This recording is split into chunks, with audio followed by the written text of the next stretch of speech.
Bonjour, bonjour ou bonsoir, selon ton créneau horaire et selon le pays où tu te trouves. Bonjour ou bonsoir. Content de te retrouver aujourd'hui. Comme promis la dernière fois, aujourd'hui nous allons parler du protocole de la prière efficace. C'est quoi la prière efficace? C'est quoi le protocole de prière? Ce n'est rien d'autre que la prière du Notre Père où Jésus lui-même nous a appris. Les disciples ont dit, Maître, apprends-nous à prier. Et il a dit, quand vous priez, dites ceci. C'est le protocole. Jésus donnait ainsi un canevas de prière et non pas une prière qu'il faut réciter, mais Jésus donnait un canevas, le comment prier. En fait, c'est le comment prier. Et pour prier, Jésus dit, quand vous priez, dites ceci, notre Père qui est aux cieux. Donc, c'est pas qu'on doit réciter toute la prière, mais c'est un canevas. C'est-à-dire, la prière de notre Père peut nous prendre 1 heure, 2 heures, selon vraiment le comment est-ce que le Saint-Esprit nous conduit. Mais en fait, quand on dit en première, quand Jésus dit notre Père qui est aux cieux, ça nous inspire quoi? D'abord, il y a le nôtre, ça veut dire nous sommes une famille. Le nôtre, ça veut dire Dieu là, notre Père, c'est pour tout le monde en fait. C'est pour tout le monde, notre Père qui est aux cieux. C'est à ce moment-ci, quand on parle sur cette partie, qu'on dit notre Père qui est aux cieux, c'est vraiment ici là qu'il faut dire en quoi est-ce que Dieu est ton Père. C'est ici te rappeler à toi-même que Dieu est notre pourvoyeur. Il est la source. Il est Dieu, le créateur de toutes choses. C'est vraiment ici qu'il faut élever le Seigneur, qu'il faut reconnaître la paternité de Dieu comme créateur de toutes choses. Et en quoi est-ce qu'il est ton pourvoyeur? En quoi est-ce qu'il est ta source? C'est ici là qu'il est temps de dire à Dieu ce qu'il représente pour toi. Dans cette partie de la prière de notre Père, c'est ce qu'il faut dire et garder à l'esprit que nous sommes une famille. Et on prie les uns pour les autres. Mais en quoi est-ce que ton papa est ton pourvoyeur? Dis Seigneur, tu reconnais sa paternité, c'est le créateur du ciel et de la terre. Toutes choses étaient faites pour toi.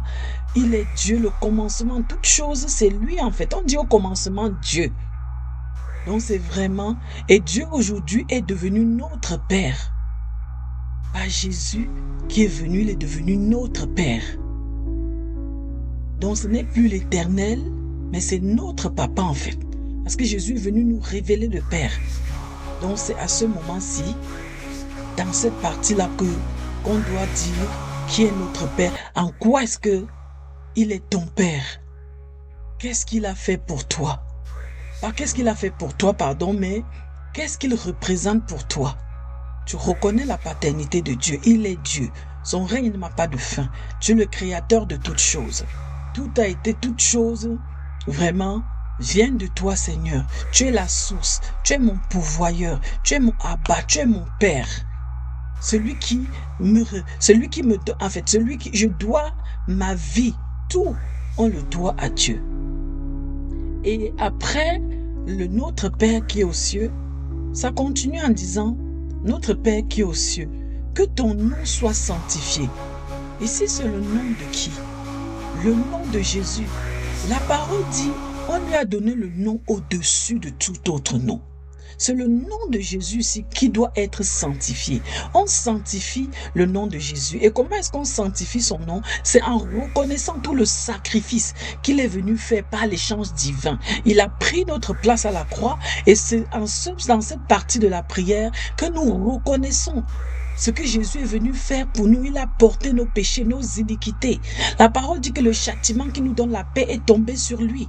Donc il a porté tous nos péchés. Par lui, nous sommes justifiés, nous sommes saints à cause de son sang. Donc on plaide les mérites du sang de Jésus. À ce moment-ci, on plaide les mérites du sang de Jésus en nous reconnaissant de ce qui son sang a coulé 7 fois à la croix, de ce qu'il a été fouetté, molesté pour nous. et que son nom a été élevé au-dessus de tout autre nom. Donc ici, là, cette partie-là, on reconnaît, c'est le nom de Jésus qui doit être sanctifié. Que ton règne vienne. Dans cette partie de la prière-là, le règne de Dieu sur la terre, c'est le Saint-Esprit, la personne la plus importante, le gouverneur général, notre GPS. La parole dit que nous ne savons même pas comment prier si ce n'est que par le Saint-Esprit. Donc à ce moment-là, c'est d'appeler le Saint-Esprit de venir asseoir son règne dans ta vie sur la terre, parce que le règne de Dieu est établi sur la terre, mais le règne de Dieu est établi au ciel en fait, mais pas sur la terre. Donc le Saint-Esprit est venu, c'est lui le gouverneur général, c'est lui qui nous apprend à prier, c'est lui vraiment qui nous inspire, qui nous montre même comment prier. Donc le Saint-Esprit vient même nous montrer comment prier, parce que la parole dit, on ne sait même pas ce qu'il convient de demander en fait. C'est le Saint-Esprit qui nous aide dans toutes choses, qui intercède au fond de nous. Donc c'est à ce moment-là, c'est le règne de Dieu, c'est le Saint-Esprit qu'on appelle de venir vraiment faire asseoir le règne de Dieu dans nos vies, sur la terre, dans nos moments de prière. Tantôt, il y a une chanson qui dit, quand il descend, l'atmosphère change. Oh, j'aime ça. Quand le Saint-Esprit est là, rien n'est plus pareil en fait. Donc c'est vraiment d'appeler le Saint-Esprit de venir faire asseoir son règne, de venir nous aider à prier, de venir nous aider, parce que on prie selon la volonté de Dieu, pas comme on veut. On a 1 Jean 4, 5, 1 Jean 5, 14, qui nous dit, est-ce que je peux chercher le lire là?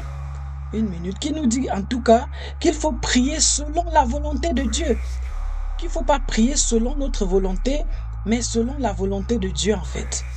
Voilà, 1 Jean, j'ai trouvé 1 Jean 5, 14 qui dit, nous avons auprès de lui l'assurance que si nous demandons quelque chose selon sa volonté, il nous écoute. Donc en fait c'est ça, on va prier selon la volonté de Dieu. Et qui nous dit la volonté de Dieu? C'est le Saint-Esprit en fait. On voit Jésus à Gethsémani. Il a dit, Seigneur, éloigne de moi cette coupe, mais pas comme je veux, mais selon ta volonté.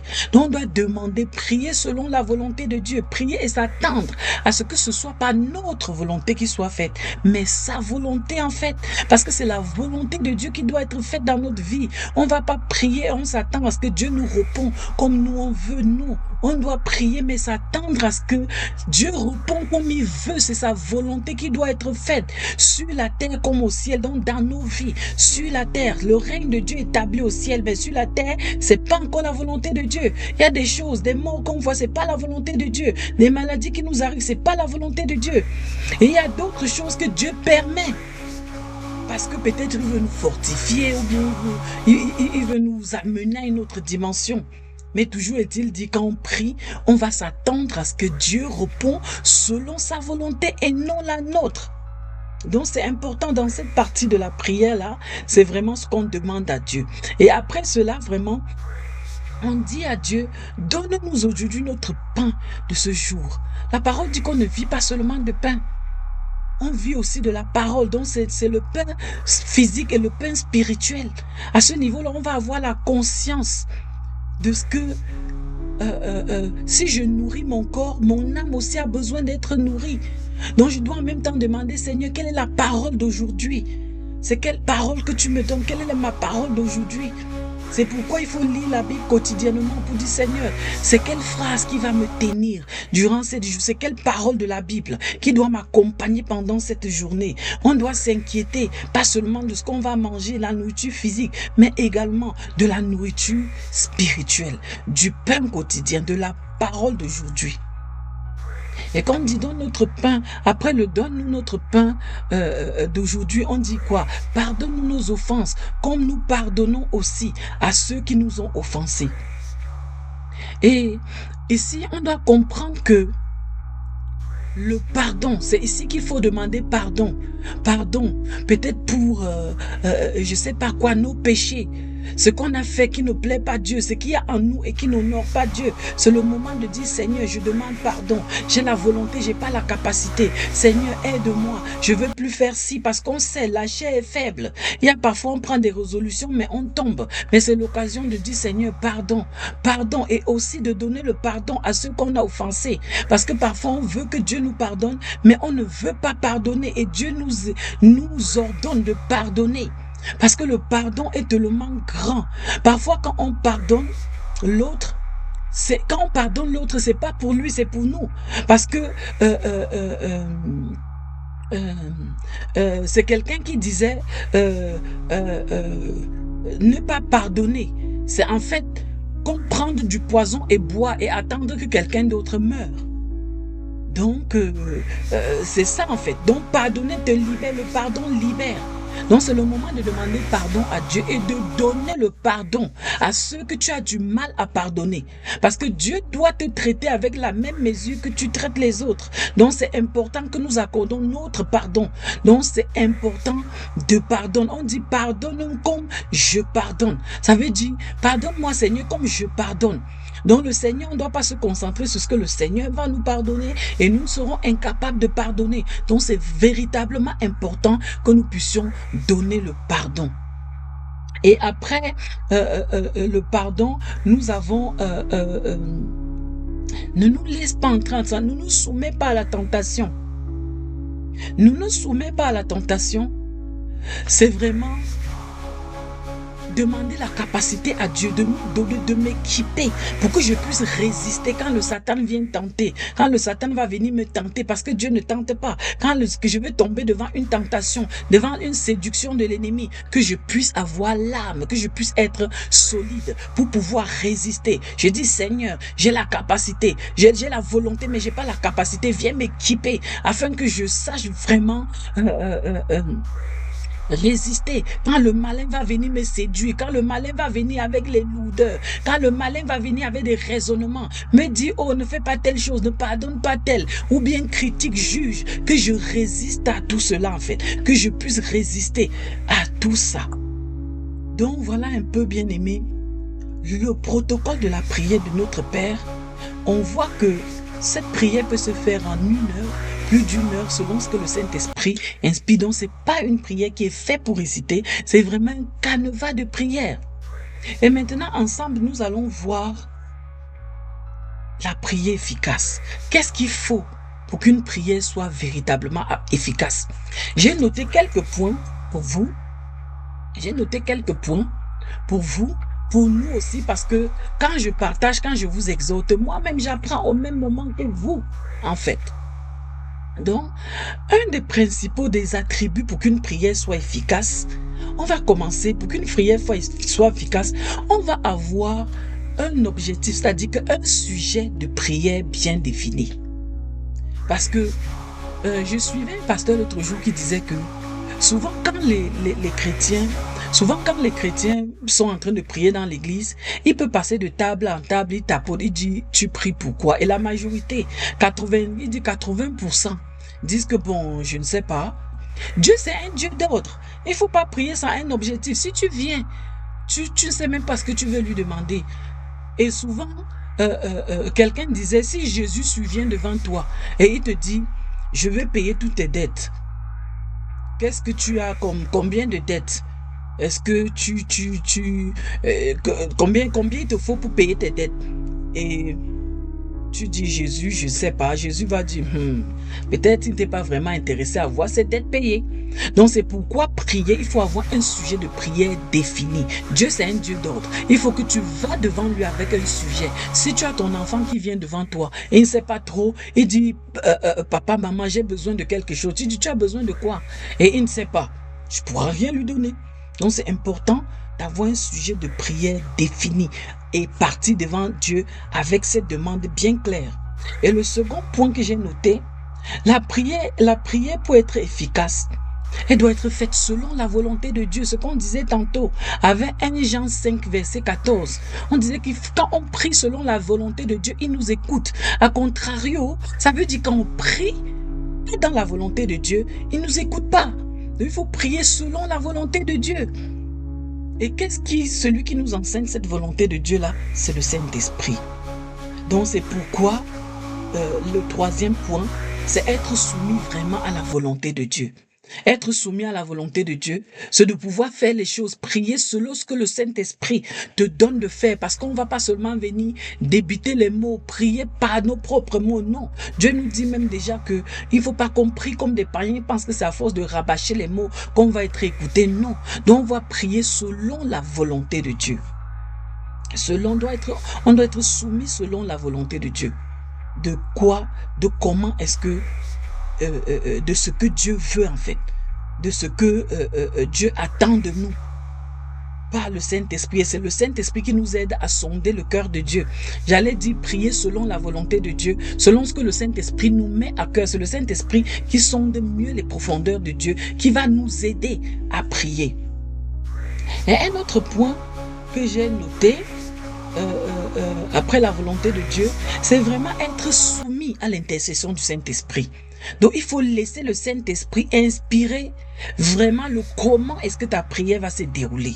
Parce que si on prie par notre intelligence, on risque de passer à côté de la direction du Saint-Esprit. Et à ce moment-là, on va prier selon notre chair, selon notre intelligence. Or, notre intelligence, c'est zéro, c'est nul. C'est le Saint-Esprit qui sonde les profondeurs de Dieu, comme je disais. Donc, on laisse le Saint-Esprit intercéder au fond de nous, nous dit ce qu'il faut prier, nous donner les chansons d'adoration, nous dit comment est-ce que les choses vont se faire en fait. Donc, entendre le Saint-Esprit avant de continuer. Ne pas juste se mettre à rabâcher, à parler ce qui nous plaît ou comment on veut que Dieu entende. Non, que le Saint-Esprit nous aide. Et un autre point que j'ai noté, c'est qu'il faut véritablement persévérer. On dit qu'il restait persévérer, prier sans cesse, persévérer dans la prière. On ne va pas prier une fois et puis on dit bon, Dieu n'a pas répondu, je laisse tomber. Non, on va prier, on va demander, toquer, insister jusqu'à ce que on voit la main de Dieu. Donc on va persévérer dans la prière. On dit que les disciples persévéraient dans la prière. Donc c'est important de persévérer dans la prière en fait. Et un autre point, c'est de prier au nom de Jésus. La parole dit que Jésus a dit, tout ce que vous demanderez à mon nom, le Père va vous donner. Donc priez au nom de Jésus, le seul nom au-dessus de tout autre nom, la seule route pour aller à Dieu. Il n'y a pas deux voies pour aller à Dieu. Il n'y a pas. On va entendre selon les, je sais pas, chacun va dire, oh, j'ai ma façon d'aller à Dieu. Non, il n'y a qu'une seule voie pour aller à Jésus. Et il n'y a qu'une seule possibilité de demander. C'est au nom de Jésus qu'on demande toutes choses au Père. Donc, une autre chose pour avoir la prière efficace que j'ai notée, c'est la foi. Il faut avoir la foi. On dit sans la foi, on ne peut pas être agréable à Dieu. Donc, il faut prier et croire qu'on l'a déjà. On dit quand vous demandez, croyez que vous l'avez déjà. Parce que si on demande, on n'a pas la foi. Qu'est-ce qu'il faut faire? Dieu peut pas, donc c'est la foi. On dit sans la foi, c'est difficile d'être agréable à Dieu. Donc on doit prier, on va avoir la foi que le Père nous a déjà donnée. Donc la foi, c'est important de prier avec foi. Donc bien aimé, pour ne pas aller trop loin, pour ne pas avoir une longue vidéo, voilà à peu près les points que j'ai notés pour le protocole de la prière efficace en fait. Donc il faut respecter le protocole, prier selon le protocole que Jésus nous a appris de comment prier et ensuite suivre vraiment ces points-là pour que la prière soit efficace. Donc merci de m'avoir écouté aujourd'hui. Je reviendrai la prochaine fois avec une autre exhortation. Mais en attendant, que Dieu te bénisse, toi et ta famille, ta maison. Et voilà, on se trouve la prochaine fois. Merci de m'avoir écouté. Peace.